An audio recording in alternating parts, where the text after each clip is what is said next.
here, looking in our fuel trim, we're going to find that we've done that overall fuel trim. So this applies that correction factor to account for the displacement difference between what the map is based on, a 2 liter, and then with the engine we have in here, a 2.4. So I'm not going to go and add it into the table here. We're just going to keep that as is. Now we have to factor in a couple additional things here looking at our fuel table. And that's going to be what the break points of the RPM axis is going to go from. So 8, 900, 1,000. We want to go and run a tighter RPM breakpoint here at idle so that the injector pulse width is more stable. It's not so much of a big deal on a smaller injector like a stock injector, an RDX injector, but if we're running 1700, 2000 cc injector, we want to make sure that the breakpoints here are very close like this, about 100 RPM difference. And then we want to make sure that the values we have here are going to essentially be the same. So I want to copy everything from, let's say, columns 1 to 6 at 1000 RPM. I'm going to paste it at my 900 and at my 800. And I'm doing this specifically because this is going to stabilize the pulse width and allow the idle to be a little bit more consistent in terms of our air fuel delivery, even on a smaller injector like an RDX. So that's a little trick there that I use for a lot of the K-Series engines. Now the rest of the table we're not going to do anything with yet. We're going to fire it up in the next tutorial and look at how the fuel is shaping up, so we'll consider it at that point in time.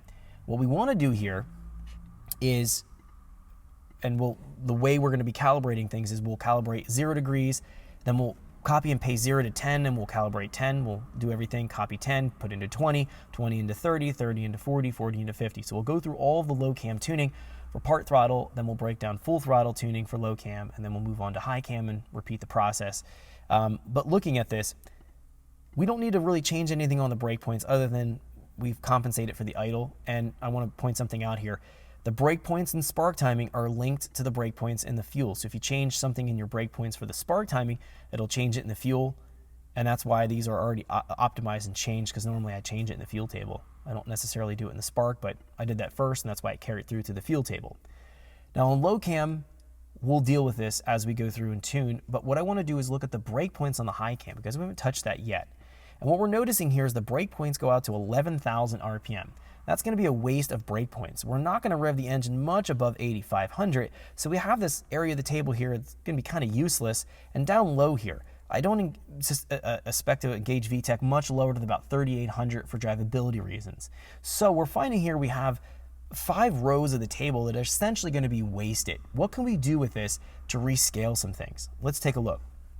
I'm going to go in here and start off my first breakpoint at something like, I probably want to start at about 3,600. Now the problem is going to be that I have a breakpoint here at 35. If I try to put 36 here, it's going to give me a warning message. I'm going to bump this breakpoint up to, let's say, 3,900, and then bump this one up here to something like 3,600.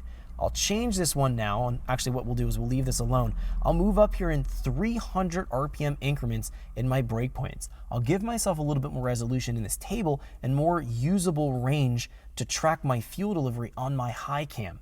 I don't anticipate revving the engine much higher than 8,400 for safety reasons, so I'm going to go ahead and rescale this table. We're going to move in 300 RPM increments. The next breakpoint here will go to 42, then we go to 45. Thanks for checking out our teaser clip. If you want to see the rest of this video and more than 500 hours of current EFI training we have to offer, make sure you click right here. If you want to go and check out more teaser clips from this training course, click here, and you don't want to miss any of the videos we're going to be releasing on this channel, so make sure you subscribe and click here. Thanks for watching, and I'll see you guys later.